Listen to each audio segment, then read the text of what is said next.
Hey guys, how's it going? I hope you're having a very good day. So it is the end of January, time to do my book reviews. As you guys know, I chose dystopian as the theme for this month. A couple of these books blew my mind away. So let's get started. As you guys know, there are annotations at the bottom of the video, so feel free to click on any of the links to jump to that specific review. So my first book review, guys, is Inside Out and Outside In by Maria V. Snyder. In this world, our main character is Trella. She is known as the Queen of the Pipes. In this setting, her world is divided into 4 levels. Trella and her fellow scrubs have to work the bottom 2 levels doing the hard, laborious work. And so it's not until her friend Cog introduces her to this prophet who says that there is something more outside of their world, and it is known as the gateway. Trella, being the Queen of the Pipes, it is her job to find out where this gateway is. So that's a quick synopsis of what Inside is all about. First, guys, let's talk about the setting. Let's switch it up a little bit. So her setting is basically a cube. There are 4 levels. The first 2 levels are where kind of the white-collared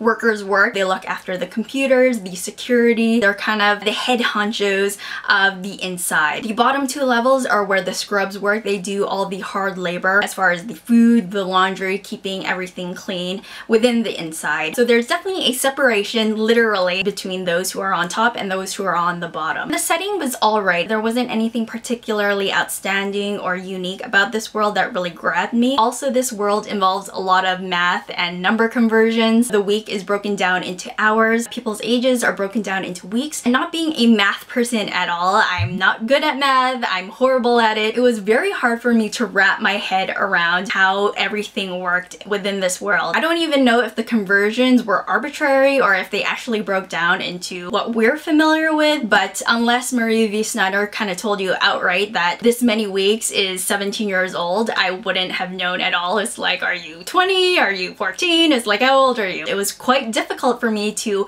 wrap my head around it. Anyways, guys, let's talk about the characters next. The characters. What can I say about the characters? So we have our main character, Trella. Unfortunately, I did not like her at all. She got on my nerves a lot throughout the first book and the second book especially. You know, I could empathize with Trella in some respects. Being a scrub where there's 20,000 plus people in the lower 2 levels, you know, you have to get away. You have to find that solitude, that quiet space. So I can empathize with Trella in that regard. But when she's out there with her fellow scrubs, I thought she was particularly cold and unfriendly towards them. And I think that was a result from a lack of backstory of Trella's character. There was some snippets of her past, but I don't think enough to warrant or give me insight into why she looked down upon her fellow scrubs so much. But towards the end of the first book, though, I thought there was a lot of progress with their character. There was a lot of self-reflection, a lot of self-awareness, and I thought, great, Trella, you are getting it, you know how I feel. So there was a lot of great character development by the end of the first book. However, by the second book, I cringed. She totally went the opposite direction and took 2 steps backwards, and so that was very, very frustrating for me. One of my #1 pet peeves is when a character or the plot doesn't progress forward and they kind of go backwards. I'm thinking, no, not this again. But anyways, as for the other characters, I like them a lot. Logan, love Logan. I think he was my favorite character out of all of the characters. He was one of the techie masterminds. Even JC, who's kind of the vigilante within the series, I thought he was fine as well.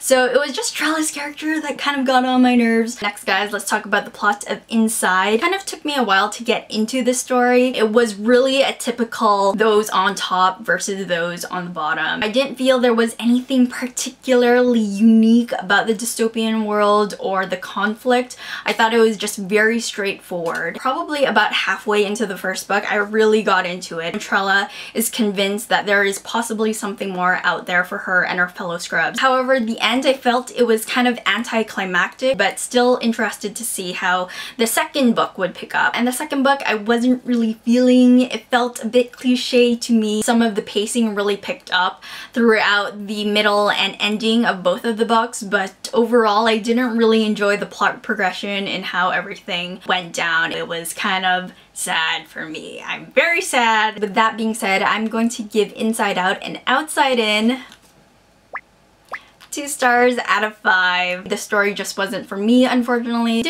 Yeah, what can you do? So my next book review for you guys is 1984 by George Orwell. This book blew my mind away. ironically. It was intense. You know, I love this book for completely different reasons than other books that I've loved.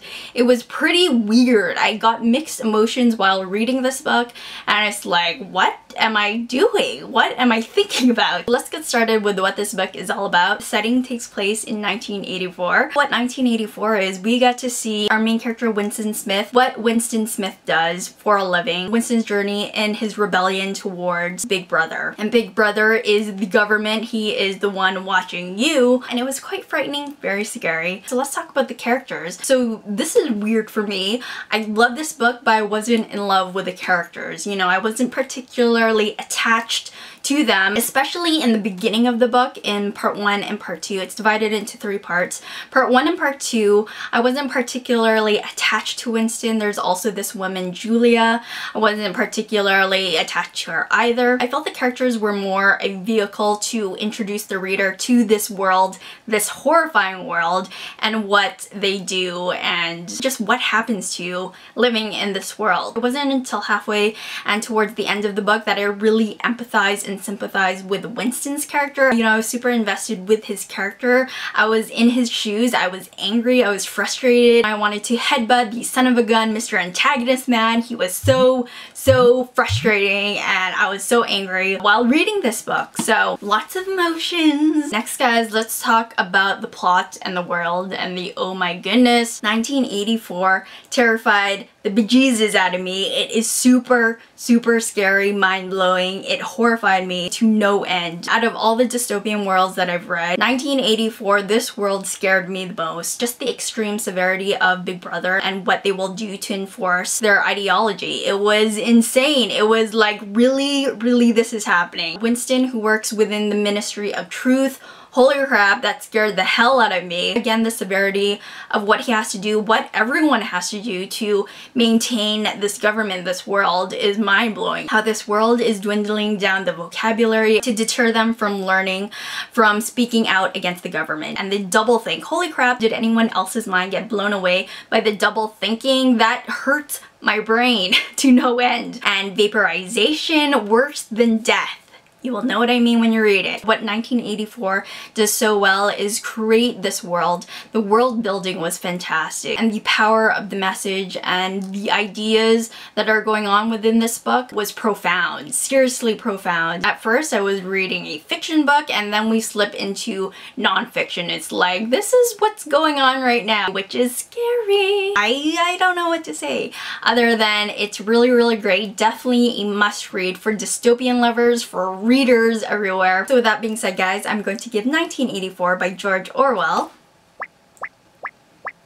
5 stars out of 5 stars. It was insanely good. I was mainly captured by this world, the ideas going on. My brain wrinkled so much while reading this book. It was crazy. It was quite the read. It was very powerful. So definitely check this out, guys. Alright, so my last book review, guys, is Legend by Marie Lu. This is the first book in the Legend series. I read it in a day, practically.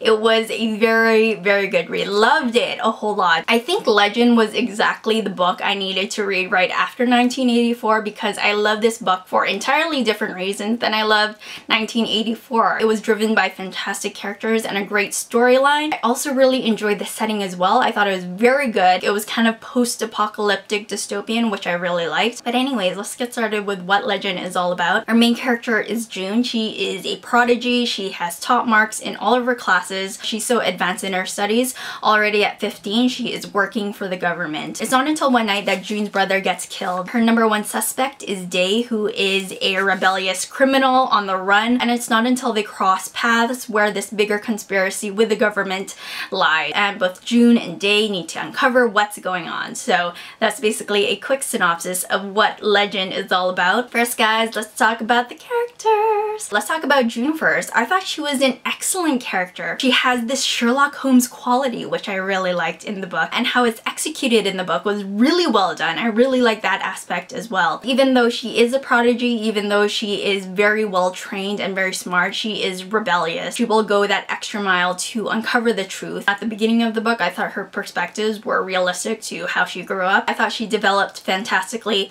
throughout the book, so that was really great. Next, guys, let's talk about Day. Oh my goodness, Day is fantastic. Day has this great combination of being rebellious, being a bad boy, along with this softer, sweeter side to him, which I thought was really great. You really get to see his love for his family. I loved him so much. And Tess, Day's partner in crime, I thought she was lovely. Is it just me, or did she remind you of Kaylee from Firefly? Very sweet, light demeanor about her character, which I loved. The antagonist, not gonna lie, there's a twist that I kind of saw from a mile away, maybe 5 miles away. It was kind of obvious to me. Other than that, I thought the antagonists were really well done. Villains you definitely love to hate, which was very good. Next, guys, let's talk about the plot of Legend. Really enjoyed the plot progression of Legend. I was captured from the very first chapter with Day's introduction. Really set the tone of this world. With Day's story arc, there's this urgency that he has to fulfill, and it really drives the story along. As a reader, you could really identify with Day's situation, and with June's story arc, you're really feeling for her. I was empathizing and sympathizing with her situation. What I really loved about the plot and about the characters and the writing